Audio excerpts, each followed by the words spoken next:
Écoutez, bienvenue à cet événement en direct de la COP.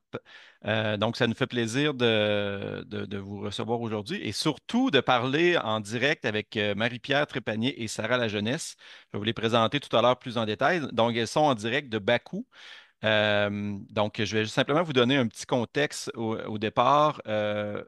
Moi, je suis Jason Fournier, coordonnateur d'activité à l'Institut EDS. Je suis en compagnie aussi de Liliana Diaz, qui est ma collègue coordonnatrice scientifique, puis qui va pouvoir aussi faire des questions de relance. Puis bien sûr, on va questionner nos deux délégués sur place qui sont là présentement. Je vais juste donner un petit peu de contexte. Euh, Dans le fond, l'Université Laval, grâce à un partenariat avec l'Institut DS, on est aussi situé à l'Université Laval, on a organisé cette année un appel de candidature étudiante, puis on a pu, grâce à cet appel-là, puis en tant qu'organisation observatrice de l'ONU, de fournir des accréditations pour des étudiantes. Donc, il va y avoir 4 étudiantes en tout qui vont participer à la délégation de l'Université Laval en personne.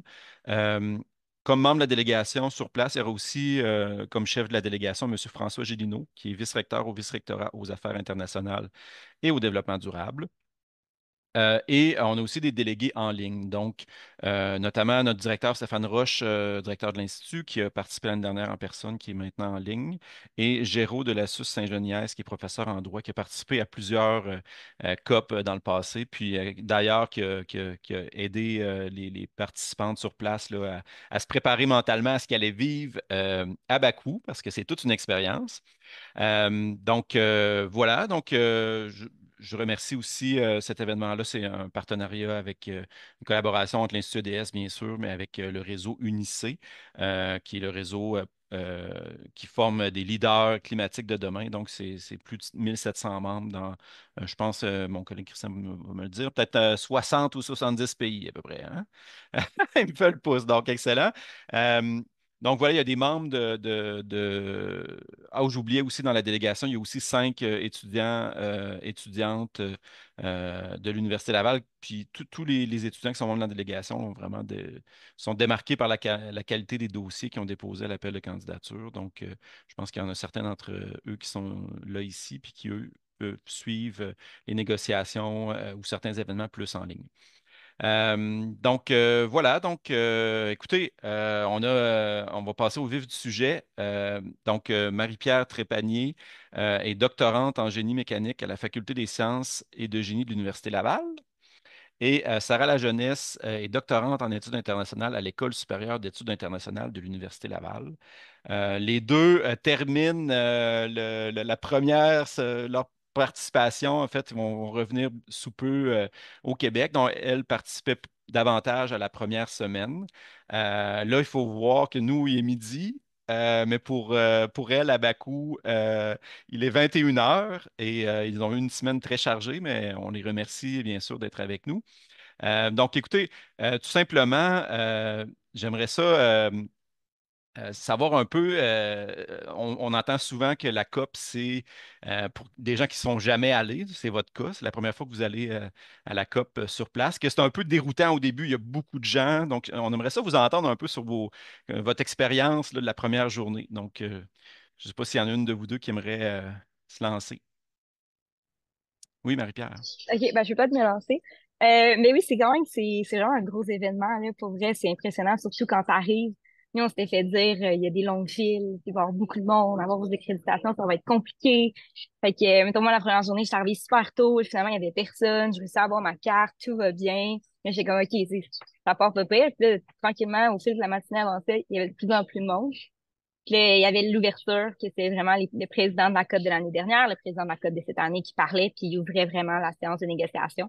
Fait que moi, ben, j'étais d'avance. Fait que je m'en vais faire la file, comme 1 heure ou 2 d'avance. Fait que là, je rentre dans la salle. Puis moi, je pensais qu'il y avait rien là. Sarah était supposée venir me rejoindre. Et de ce que je comprends, c'était vraiment difficile. Il y a pas grand monde qui ont pu rentrer. C'était vraiment, la sécurité n'était pas bien organisée la première journée. Ça s'est vraiment amélioré. Mais vraiment, on a eu l'opportunité, j'ai eu l'opportunité de participer à ça, au premier événement d'ouverture qui s'est terminé plus rapidement que prévu parce que les gens s'entendaient pas sur l'ordre des négociations et dans quel dossier devait être chaque négociation. Donc, en fait, la première journée, il n'y a pas eu de négociation parce que ça n'a pas été ouvert. Fait que l'ouverture qui devait se faire à 11 heures le matin a finalement fini, je pense, à 9 heures le soir. Donc, vraiment, c'était comme toute une aventure pour la première journée de la COP, là. C'était comme, je dirais, déstabilisant, puis de voir à quel point c'est gros, puis à quel point c'est complexe, puis à quel point, des fois, ce qui peut paraître un petit détail pour nous, n'est pas nécessairement un petit détail. C'est ça, Et je de ce dirais que que, je comprends, il y avait ouais, un enjeu par rapport à un peu l'ordre du jour officiel. ouais, l'heure du jour, il y avait un des points qui était sous finance, puis qu'il y a des gens qui n'étaient pas d'accord de le mettre sous l'aspect finance. Fait qu'il y avait certains pays, en fait, puis je pense qu'il y avait une assez bonne division dans qui était pour, qui était contre. Puis finalement, en fait, ils se sont jamais entendus. Je pense qu'il y a eu un astérix pour dire qu'il y avait pas d'entente, mais que les partis étaient prêts à continuer puis à commencer la négociation.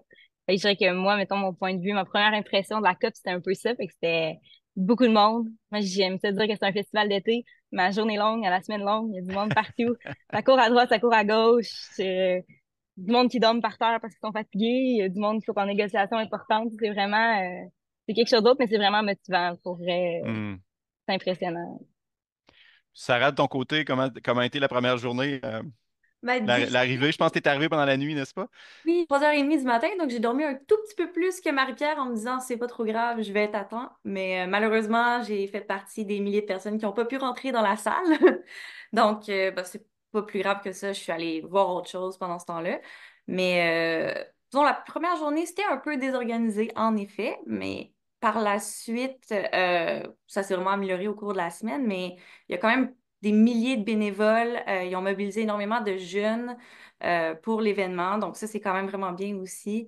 La sécurité, c'est super efficace. Ça prend pas plus que 30 secondes de rentrer, peu importe l'heure de la journée. Mon accréditation, même chose, ça m'a pris quelques secondes à peine. Donc de ce côté-là, c'est vraiment très bien organisé. Puis on voit aussi au fil des jours, par exemple, du côté des pavillons, des délégations, ben, il n'y en avait pas beaucoup la première journée, un peu plus la deuxième. Puis là, aujourd'hui, on voyait vraiment que tout le monde est là, tout le monde est préparé, toutes les délégations sont vraiment dans leur pavillon. Fait que ça, c'est quand Hmm. même super le fun. Ça nous a permis de voir peut-être euh, quelques éléments ou quelques activités plus en profondeur au début de la semaine. Comme graduellement, on en a vu des nouvelles aussi par la suite. Donc, non, à date, c'est très motivant. Il me reste encore demain, mais à date, Ah, c'est très, très bien, là, oui. excellent. Puis peut-être vous pourriez nous décrire un peu votre accréditation vous permet d'avoir accès, on appelle la zone bleue, qui est la zone qui est réservée aux partis, en fait, aux représentants des pays. Donc, vous avez accès à des salles, par exemple, de négociation, mais puis aussi peuvent participer à cette zone bleue d'autres membres de délégations, d'organisations observatrices de l'ONU, comme l'Université Laval, l'Institut Euh, mais il y a aussi toute une autre zone qui est la zone verte où il y a plein d'événements. Donc, je pense que vous avez fait un peu des deux. Est-ce que vous pouvez nous en parler un peu de ce que vous avez préféré peut-être, puis qu'est-ce que vous avez vu de part et d'autre? Je peux peut-être me lancer, ou Sarah, tu peux commencer si tu veux. OK. Ben, ouais, fait que la zone bleue, il y a beaucoup plus de monde dans la zone bleue. Parce que vraiment les gens avec accréditation, puis je pense qu'il y a étonnamment beaucoup plus de monde que dans la zone verte. Dans la zone bleue, il y a de tout. Fait qu'il y a des négociations, les négociateurs ont le droit de décider que c'est fermé. Fait que les observateurs de l'ONU n'ont pas le droit d'y assister. Fait qu'il y a certaines négociations qu'on peut pas aller, certaines négociations qu'on a accès, mais qui sont très populaires. Donc, c'est difficile de rentrer. Donc, faut des fois avoir des billets, des fois, il faut avoir des sièges réservés, ou des fois, on peut juste pas rentrer. Il y a vraiment, genre, il y a les gens des partis, il y a les overflows. Fait que les overflows, c'est les gens qui aident les partis. Puis il y a les observateurs. Donc, les observateurs, on a quand même priorité au overflow. Fait que ça nous permet quand même Hmm. de pouvoir rentrer par moment. Mais des fois, c'est des petites salles. Fait que c'est sûr que c'est limité parce qu'il faut dire qu'ils attendent environ 70 000 personnes. Fait que même si c'est beaucoup de négociations en même temps, ça fait beaucoup de gens. Mais il y a aussi les pavillons. Fait que chaque pays, chaque organisation a en général un lieu dans la zone bleue. Puis là, dans ce lieu-là, ben là, ils organisent des conférences, ils organisent des 5 à 7, des moments de réseautage, plein de choses. Fait que là, on a aussi accès à ça. Puis ça, c'est pas sur l'horaire de la COP. Fait que c'est vraiment, faut aller voir chaque pavillon, faut aller voir c'est quoi leur horaire, c'est quoi leurs activités. Fait que je dirais, ça fait quand même beaucoup de trucs différents. Puis beaucoup de trucs de différents niveaux, tu sais, des négociations principales vraiment importantes, mais autant, ben, c'est aussi important, mais c'est plus du terre à terre, plus appliqué dans les pavillons. Hmm. Merci, Sarah. Voulais-tu compléter? Oui, Oui. ben sinon, du côté de la zone verte, c'est beaucoup plus des entreprises, c'est beaucoup plus des acteurs privés, si je peux dire. Mais il y a quand même plusieurs panels qui sont organisés, là. Je pense au Extreme Hangout, c'est surtout des youth panels qui appellent. Donc, c'est souvent organisé. Puis, en fait, les panélistes, c'est des gens environ en bas de 35 ans, je dirais. Donc, ça dynamise quand même beaucoup le débat. Il y a des activités qui sont plus interactives aussi de ce côté-là. Donc, des réflexions en groupe pour chercher des pistes de solutions, par exemple, sur euh, les, l'érosion des berges ou d'autres choses comme ça. Donc, c'est quand même super intéressant. Puis là encore, il y a différents pavillons, donc de l'Azerbaïdjan, mais aussi des pavillons plus d'entreprises privées. Donc, ça permet de OK. compléter un petit peu là, ce qu'on n'a pas en zone bleue. Il y a vraiment beaucoup moins de monde. C'est beaucoup plus petit aussi, bien entendu. Mais ça nous permet aussi d'aller relaxer un petit peu quand on a besoin d'un peu plus de Ouais. calme. Donc, c'est très pratique d'avoir l'autre zone aussi, là, de ce côté-là. Excellent, merci beaucoup. J'ai oublié de dire au début, là, pour l'instant, c'est moi qui pose les questions pour tout ça, mais bien sûr, ma collègue va pouvoir intervenir, puis on va garder. Écoutez, on a 30 minutes ensemble. On va peut-être déborder de quelques minutes, là, mais donc 35. Donc là, on va continuer environ 10 minutes avec des questions comme ça aussi. Marie-Pierre et Sarah nous ont envoyé quelques photos. On pourra regarder, puis ils pourront nous commenter ces photos-là. Puis on va garder quand même un 10, un peu plus que 10 minutes là, pour des questions des participants, là. Donc, puis je pense que, donc voilà, juste pour que vous sachiez, là, on pourra prendre quelques interventions, bien sûr, tout à l'heure. Euh, donc, mais j'aurais le goût de vous entendre aussi. Tu sais, dans votre dossier de candidature, vous avez fait valoir tu sais, votre intérêt par rapport à vos projets de recherche ou dans le cadre de votre cursus, vos études en lien avec votre participation à la COP. Donc, est-ce que vous avez réussi à assister, je dirais, aux séances que vous vouliez? Est-ce que vous avez eu tu sais, des apprentissages que vous avez eus en lien avec vos intérêts? Donc, j'aimerais ça vous entendre un peu là-dessus.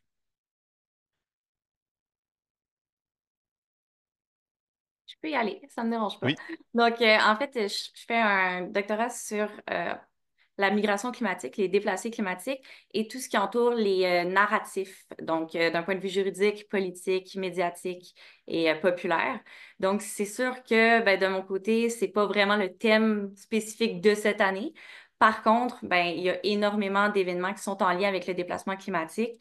Il y a des pavillons de l'IOM, donc l'Office des Nations Unies là, pour la migration, les réfugiés aussi, différentes organisations internationales. Fait que ça, c'est quand même super intéressant. Puis, ils organisent aussi énormément de panels de discussion. Puis, ça permet un échange, en fait, des dialogues entre des acteurs étatiques, des organisations, des membres de la communauté ou société civile. Donc, de ce côté-là, comprendre, ben, en fait, voir de mes yeux comment ces narratifs-là viennent s'entremêler, c'est vraiment super intéressant. Malheureusement, la journée qui porte davantage sur les droits humains et la migration climatique, c'est jeudi prochain. Je ne serai pas là, mais c'est pas très grave parce qu'à chaque jour, j'ai quand même été capable d'avoir des activités qui m'intéressaient.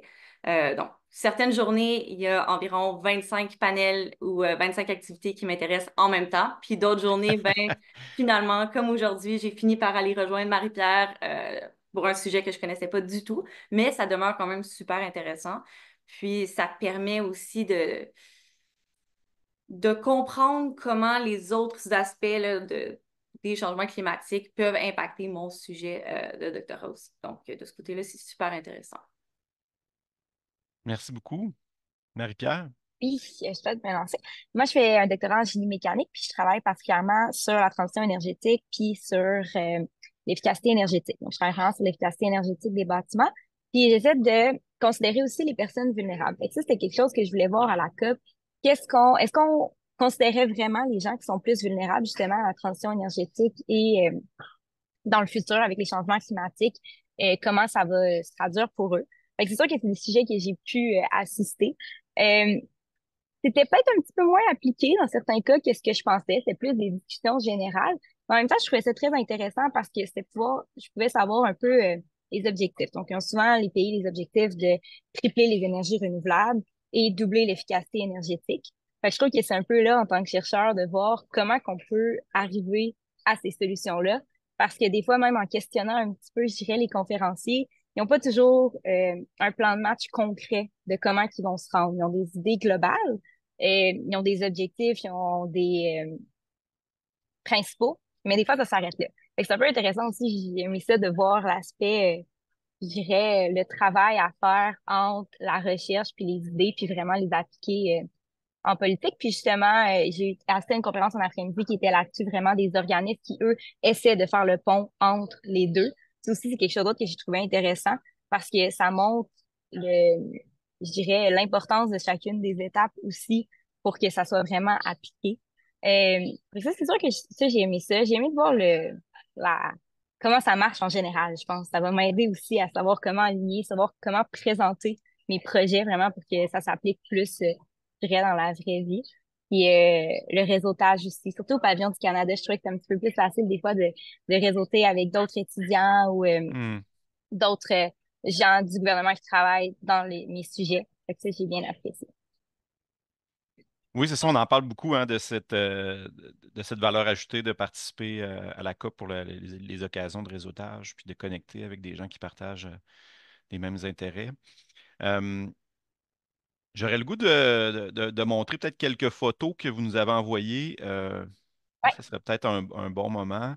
Euh, Dans le fond, je commencerai par toi, peut-être Marie-Pierre, sur ouais. certains meetings en particulier. Puis Sarah, on va continuer ensuite parce que tu sais, il y a souvent des questionnements dans les COP. Hein. On l'a eu, tu sais, certaines COP sur les changements climatiques en Europe. Il y avait des grandes manifestations. Là, l'année dernière à Dubaï, puis cette année en Azerbaïdjan, c'est un peu plus contrôlé, mais il y a eu quand même des mobilisations à l'intérieur même du secteur. Donc, on va commencer par Marie-Pierre sur les premières Mhm. photos, puis Sarah, on Ouais. pourra t'entendre sur euh, aussi certaines manifestations que tu as pu assister. Euh, ben, en fait, je pourrais commencer par la photo précédente. Ben, c'est vous là, qui êtes. Je Hop, pense on ne qu'on voit les pas voit encore. pas. C'est bon, ça s'en vient.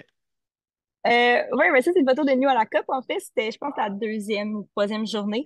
En fait, t'es dans le pavillon de la zone verte en ce moment. Puis, c'est pas mal ça. Il y a énormément de posters partout. Puis, il est écrit COP 2029, Bakou, Azerbaïdjan, partout. Je pense que c'est pour que, justement, les gens le partagent sur leur réseau puis ça essaie Hmm. d'avoir un impact.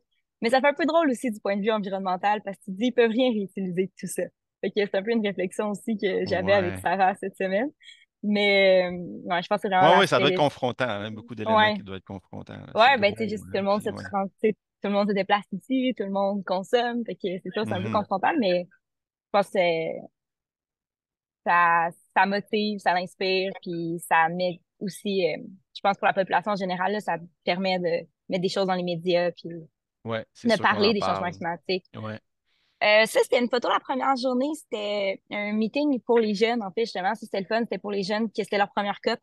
Fait que de voir un peu, ils nous ont expliqué comment ça fonctionne en général. Ils nous ont expliqué des affaires de base, mais que quand tu ne connais pas, c'est pas pire, là, juste, mettons, des acronymes ou comment se diriger Hmm. dans les différents pavillons. Fait que ça, il y a différentes salles comme ça qui font des meetings autant de matin, autant que des meetings d'information sur différents sujets.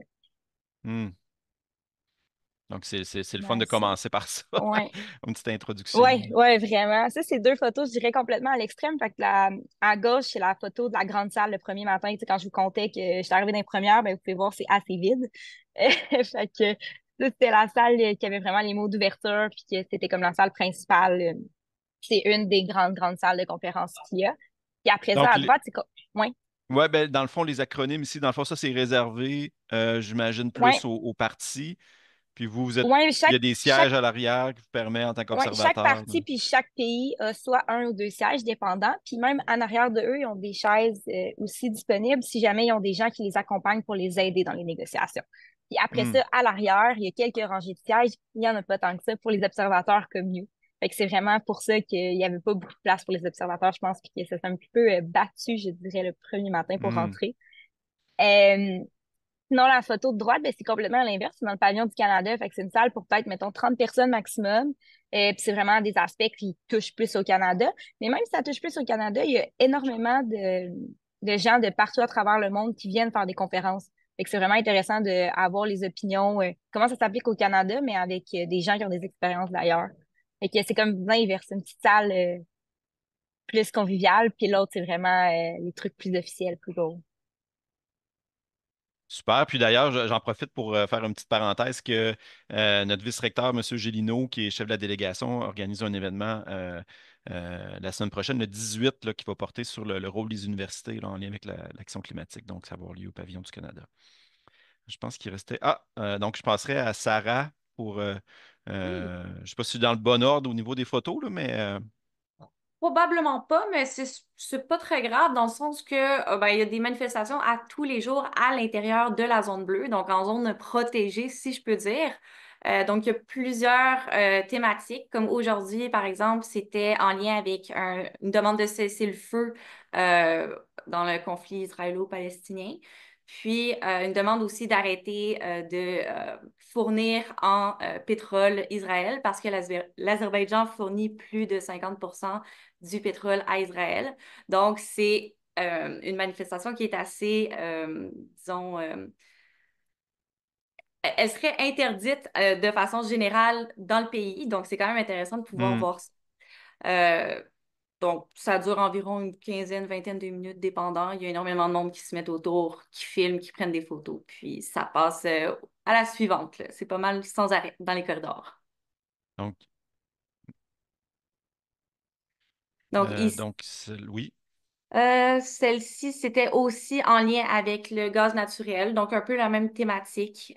Donc, c'est des gens souvent issus de la société civile, de différentes organisations, puis pas vraiment de représentants de partis, de délégations de pays, mais c'est Ouais. surtout davantage des universitaires aussi. Donc, Donc, c'est des gens. Là, on se situe en zone bleue, donc ce que je comprends oui, bien, c'est des oui, gens exactement.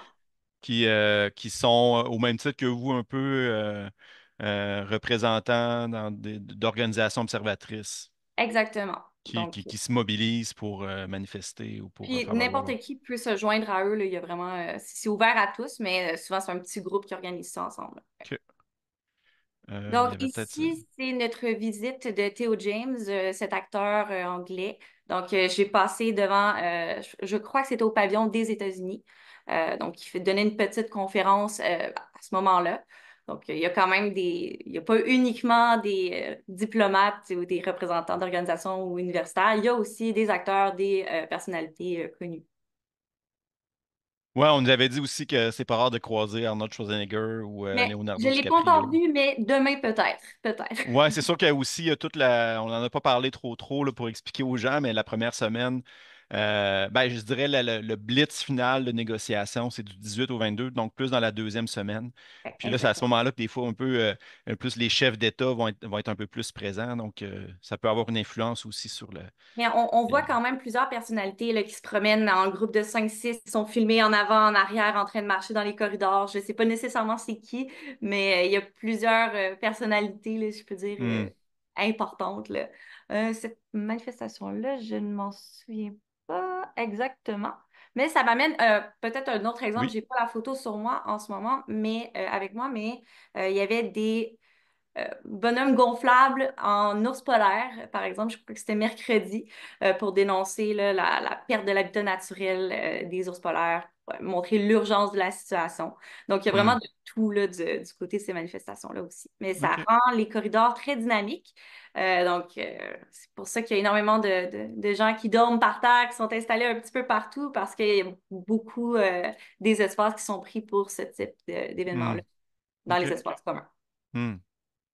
Merci beaucoup. Ben, c'est super intéressant. Puis avant de passer aux questions plus des participants, j'aurais le goût rapidement, mais je sais que là, c'est tôt un peu dans le processus, c'est juste la première semaine, mais tu sais, bon, chaque COP, devant l'urgence climatique, bien sûr, chaque COP est vraiment importante. Mais là, il y a comme un enjeu vraiment d'engagement à limiter le réchauffement à 1,5 degré. Il y a toute la question du financement. De ce que vous voyez jusqu'à maintenant, est-ce que vous avez espoir pour la suite que c'est bien parti? Ben, c'est du Plus ou financement, moins. hein, fait que c'est sûr qu'il y a une grosse discussion là-dessus. Moi, ce qui va m'intéresser, c'est oui, les ententes qu'ils vont avoir, mais est-ce que les pays vont vraiment les respecter? Puis Ouais. aussi, on n'en a pas parlé, mais il y a tout l'aspect des États-Unis qui veut pas, comme pèse un petit peu tout le temps dans Hmm. beaucoup de choses parce qu'ils veut pas une grosse puissance. Puis ils sont en train d'essayer de faire des négociations. Ils visent en ce moment, de ce que j'ai compris un peu par les discussions sur le côté, là, mais c'est plus, ils essaient pas nécessairement de faire des grosses actions, mais des actions qui vont être difficiles à défaire en 4 ans. Fait qu'ils sont un peu Hmm. là-dedans en ce moment d'essayer de s'engager dans des choses qui vont être difficiles d'enlever. Avant Fait que, mais l'arrivée ouais, fait que c'est l'arrivée au sûr pouvoir officiel que, de M. ouais, Trump. en ce moment, ils négocient encore comme, tu sais, parce qu'ils font partie de leur parti, là, ça n'a pas encore changé de Hmm. gouvernement. Fait que c'est sûr qu'il y a toujours ça qui, je dirais, qui est comme aussi important, qui pèse dans les négociations, surtout sur le financement. Mais c'est dur à dire la première semaine, en fait, je dirais. Ouais, c'est ça. Mais c'est beaucoup d'argent qu'ils ont besoin pour les pays en voie de développement, majoritairement là, pour tout, mais entre autres pour les pays en voie de développement. Et j'ai hâte de Mhm. voir s'ils vont réussir à atteindre leur objectif.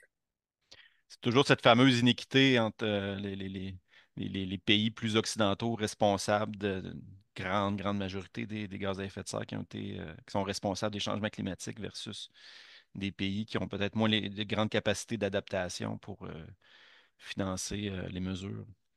Donc, Sarah, je ne sais pas si tu voulais ajouter quelque chose par rapport à ça. Je sais que c'est une question piège un peu là, à la fin de la première semaine, donc C'est une tu peux question aussi piège, en effet. décliner. Mais en fait, demain, le gouvernement du Canada organise un meeting de wrap-up un peu pour résumer les négociations de la semaine. Donc, j'ai bien hâte de voir ce que ça va donner de ce côté-là parce que il y a tellement de choses aussi, c'est quand même très vaste. Fait que comment résumer ça en 1 heure puis voir un peu leurs impressions. Donc, pour l'instant, j'ai pas trop de commentaires, mais peut-être que demain, j'aurai une idée peut-être un peu plus juste là, de la situation.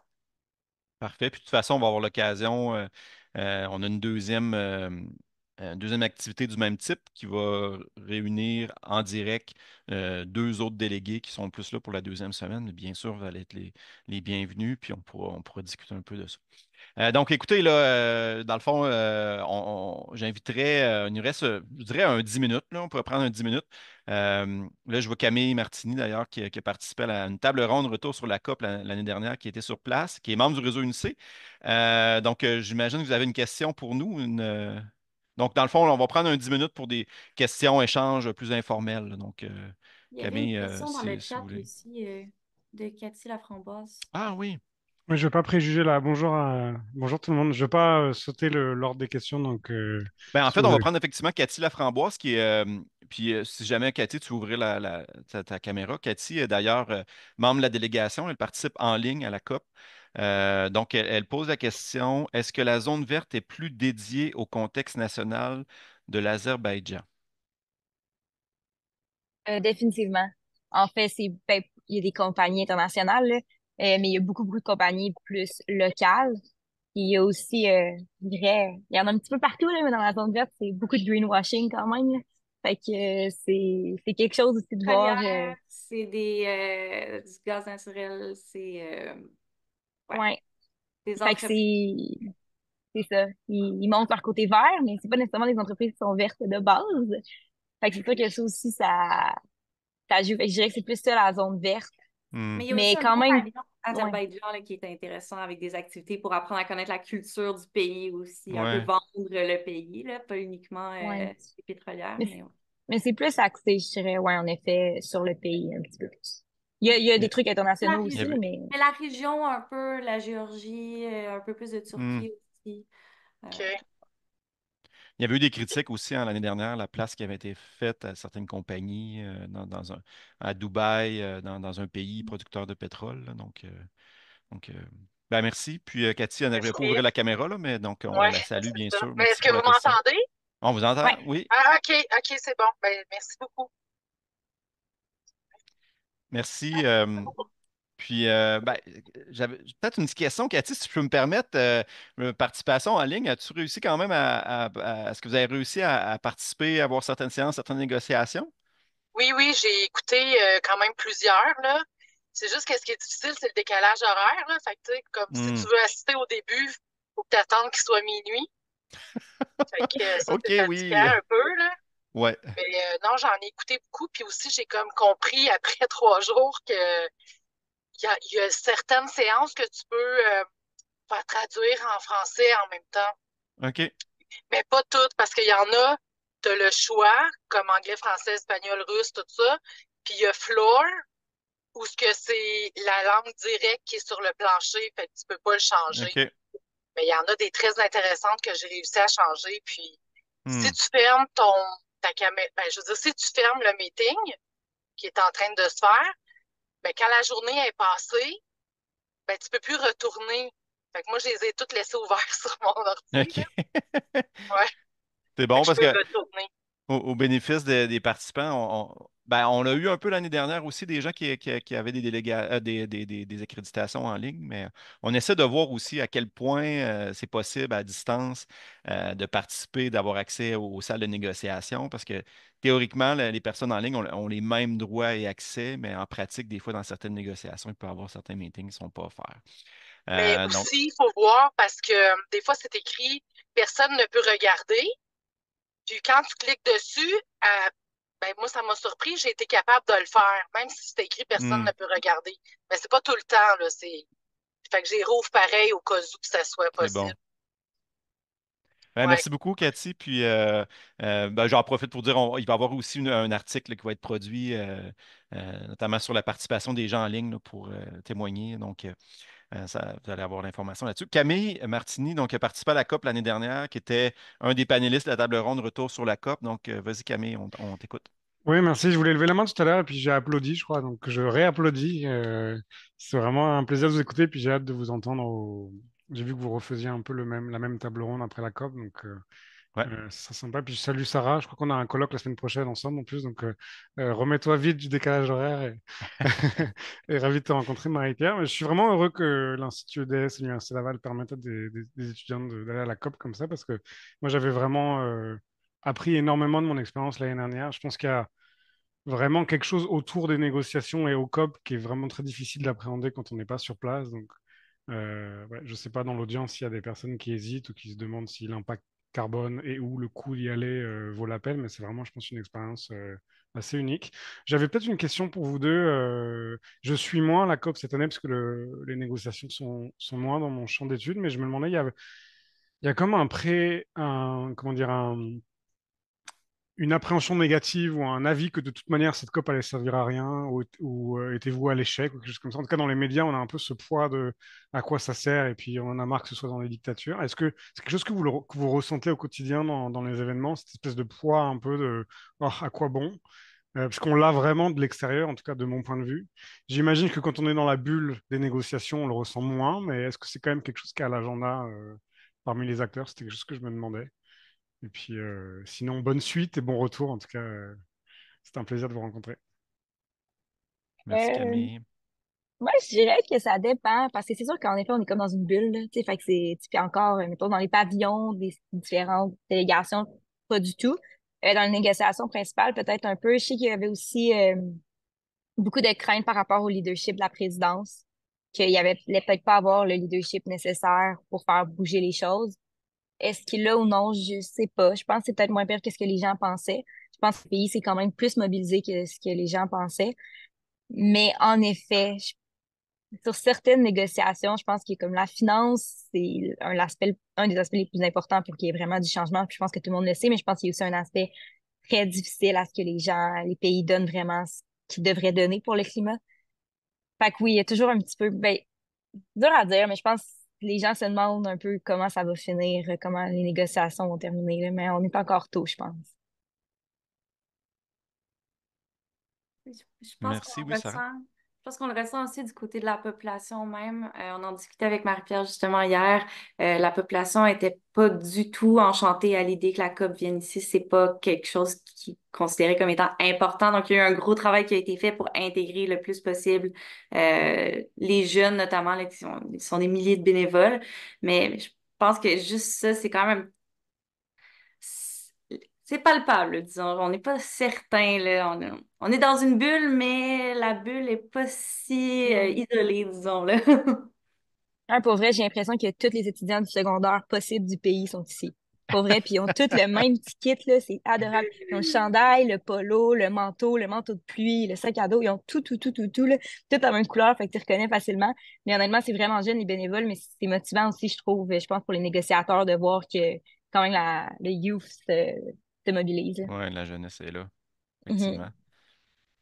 Merci beaucoup. Mon collègue Christian au réseau Unicé. Christian, à toi. Bonjour, merci de me donner la parole, Jason.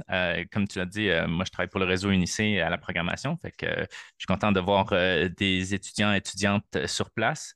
Vous avez un peu répondu à ma question qui était en lien avec la représentation de la jeunesse. Mais peut-être je vais comme reformuler ma question. Est-ce que vous avez eu la chance d'échanger avec d'autres étudiants ou étudiantes d'autres parties du monde, d'autres universités, créer des liens euh, en faveur de l'action climatique de cette manière? Moi, je Vas-y, dirais Christian. quand même, ouais, moi quand même un petit peu. C'est sûr que c'était difficile parce qu'on n'allait pas nécessairement toujours voir les mêmes négociations ou les mêmes conférences, mais je suis allée à quelques réunions qui m'ont permis de les rencontrer. C'était le fun de voir aussi, il y avait quand même beaucoup de monde en ingénierie. Puis moi, je suis en ingénierie, puis j'étais pas trop sûre qu'il allait y avoir beaucoup de monde, mais surtout, je dirais aux États-Unis et au Canada, j'ai quand même rencontré beaucoup d'étudiants en ingénierie. Fait que c'était quand même le fun de voir eux aussi qu'il y avait des aspects sociaux à leurs études, fait que Hmm. plus politique. Fait que j'ai vraiment trouvé ça intéressant. Fait que oui, quand même. Mais après, je veux dire, ouais, ouais. Je sais pas trop ce que j'allais rajouter, mais comme, je suis un peu fatiguée. Mais, Ben oui, il y a quand même des occasions de. ouais, ça fait plus de 12 heures que je suis à la COP, là. Je suis pas encore rentrée. Fait Mais que, non, mais c'est intéressant, mais, Marie-Pierre, parce que tu mentionnes, c'est ça, peut-être, t'avais peut-être l'impression que les étudiants qui allaient être sur place, c'est peut-être des gens plus en droit ou en spécialisé en ouais, négociation exact. climatique, par exemple, mais là, tu retrouves des gens aussi qui sont plus dans ton secteur d'études puis qui ont des questionnements similaires aux tiens. Donc, Ouais, ben c'est ça qui était le fun. Souvent, à la fin des réunions, il essayait de laisser du temps. Ça, c'est quelque chose que j'ai remarqué. Il essayait quand même, en général, de laisser beaucoup de temps pour que les gens puissent discuter puis se regrouper. Puis c'était pas rare dans les réunions que ça disait, OK, ceux qui suivent la négociation sur les technologies, OK, en arrière à droite, ceux qui suivent tel sujet à tel endroit. Fait qu'après ça, c'était comme facile, je dirais. Peut-être pour ça aussi que j'ai rencontré autant de monde en génie, parce que j'allais même truc de technologie. ouais. Fait que c'était le fun aussi je trouvais, j'ai aimé qu'il est facile dans les réunions. Hmm. Merci. Sarah, veux-tu goût de compléter là-dessus? Sinon, on peut prendre une autre. Vas-y, oui. Je dirais que c'est la même chose. La même chose de mon côté, mais il y a énormément, je pense, énormément plus de jeunes qui sont justement en sociaux, en droit, en politique. Donc, ça touche peut-être un petit peu plus mes intérêts. Mais il y a aussi beaucoup d'organisations, d'ONG, de jeunes qui sont présents sur place. Donc, j'ai même Hmm. rencontré des gens qui sont au bac, en deuxième année de bac, qui commencent à s'intéresser au milieu de la recherche, puis des négociations et tout. Donc, ce côté-là, c'est quand même super intéressant aussi. Super intéressant, merci beaucoup. Euh, donc, on aurait le temps pour peut-être une dernière question. Quelqu'un qui voudrait se lancer. Je voudrais peut-être poser une question parce que d'abord, merci. C'est vraiment, ça répond tellement à l'objectif qu'on avait avec cette activité, c'est de nous rapprocher tous ceux qui ne sont pas là-bas. On a envie de savoir comment ça se passe, mais pas nécessairement de le faire avec tout l'effort que vous avez fait. Alors, merci beaucoup. On apprend, on découvre, on sent aussi toute cette énergie. Et j'aurais le goût de vous demander, est-ce que vous voyez des opportunités justement pour profiter de ces momentum des COP? Là, est-ce que vous dites, ah, si j'avais su que ça se passe comme ça, peut-être moi sur le terrain ou comme étudiante, ou je pourrais plus communiquer aux gens autour de moi, ou on pourrait plus mobiliser la société civile, ou on pourrait plus faire quelque chose. Est-ce qu'il y a des idées qui vous viennent par rapport à ça en comprenant un petit peu mieux le mécanisme à l'interne? Et est-ce qu'il y a des opportunités qu'on pourrait utiliser autrement pour les prochaines COP? Moi, je dirais qu'il y a quand même beaucoup de groupes pour les jeunes, comme le Youth, c'est quand même gros. Puis dans cette section-là, après ça, c'est toutes les sous-sections des Nations Unies qui, eux, vont venir négocier dans différents trucs. Et là aussi pour les jeunes. Puis les jeunes ont comme un peu comme des groupes de recherche, hein. C'est vraiment des gens de un peu partout dans le monde qui se réunissent, puis que c'est comme, je dirais, la même chose que les négociations principales, mais version comme plus pour les jeunes. Puis, mettons, moi, je m'étais dit, ah, j'aurais aimé ça, rentrer dans ce groupe-là avant. Tu sais, comme ça te fait quand tu arrives à la COP, ben, tu connais déjà des gens d'ailleurs, puis aussi, tu as comme quand même amené des idées, puis tu sais, ils font quand même des rapports pour pouvoir aider après le bigger picture, je dirais. Fait que je pense que peut-être de s'informer un peu plus comment les étudiants pourraient rentrer dans ces groupes-là, puis contribuer à ces groupes-là, puis montrer comme l'importance, puis peut-être qu'il y a une certaine finalité à pouvoir participer à une COP après, puis après avoir, je dirais, travaillé sur des sujets. Et moi, c'est peut-être un peu la manière que je verrais comme direct, là, vraiment, de pouvoir s'impliquer avec la COP, puis d'avoir comme plus un impact, plus pouvoir contribuer que seulement observer et assister. Excellent, merci beaucoup. Puis, ben, c'est drôle parce que justement, l'événement d'aujourd'hui est organisé notamment avec le réseau Unicé, puis certains membres de la délégation qui sont membres du réseau. Donc, c'est un réseau justement qui forme les leaders de demain pour des sujets en lien avec l'action climatique, donc les COP. Donc, mon collègue Christian va vous partager le lien là, pour les gens qui seraient intéressés à joindre le mouvement. Ça répondrait un petit peu dans le même sens, là. Euh, donc voilà, écoutez, je ne sais pas comment conclure exactement, ne serait-ce que vous remercier beaucoup. Vraiment, parce que, écoutez, on est conscient que c'est quelque chose, là. Tu sais, c'est une grosse semaine que vous avez vécue, puis on vous prend pour vous le vendredi soir 9 heures après une grosse semaine de stimulation puis de participation à tout plein d'activités. Mais merci beaucoup pour votre disponibilité, pour vos éclairages, là. C'était vraiment, vraiment intéressant. Puis on va se retrouver, je dis rapidement, on se retrouve, les gens avec le même lien de connexion, vous allez avoir, puis vous allez recevoir un rappel aussi. On fait la même chose, grosso modo, jeudi prochain, le 21. Donc, on va être l'avant-dernière journée de la COP. Donc, là, on va peut-être plus parler là, de comment s'enlignent les négociations, les textes finaux. Donc, ça va être un peu différent. On va être en compagnie de deux autres délégués, Catherine Robitaille puis Natalia Serrano-Bourbano.